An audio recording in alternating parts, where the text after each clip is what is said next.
नमस्कार, S prime न्यूजमध्ये आपल्या सर्वांचं स्वागत।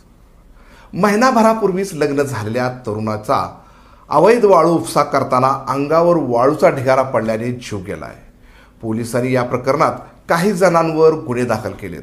मात्र अशा अवैध वाळू उपशावर कोणाकोणाचे आशीर्वाद आहेत, यात महसूल विभागाचा किती सहभाग आहे हे देखील पाहणं गरजेचं आहे। अवैध वाळूचा पुन्हा एक बळी। पोलिसांनी तिघावर गुन्हा दाखल केला आहे। मात्र महसूलच्या आशीर्वादाचं काय?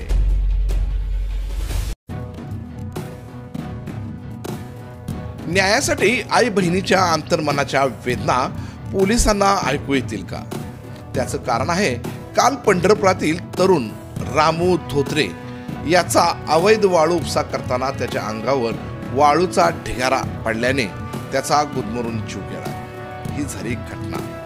मात्र या घटनेला कोण जबाबदार, नेमके आरोपी कोण, याचा विचार केला तर प्रथम पंढरपुरात अवैध वाळू उपसा मोठ्या प्रमाणात सुरू आहे हे नक्की। परंतु या अवैध वाळू उपशाला महसूल विभागातील कोणाकोणाचे आशीर्वाद आहेत हे पाहणे देखील गरजेचे आहे। आणि त्यानंतर अवैध वाळू उपसा करणारे वाळू माफिया, कारण हे वाळू माफिया घरात बसून रात्रभर अशा बेरोजगार तरुणांना कामाला लावतात आणि त्यांचा जीव जातो। मात्र जबाबदारी कोणीच घेत नाही आणि उघड्यावर पडतंय ते त्यांचं कुटुंब। आणि पुन्हा हेच वाळू माफिया बिनबोबाट वाळू काढतात, तर महसूलचे अधिकारी कर्मचारी हप्त्यात गुंग होतात। मग न्याय कधी मिळणार?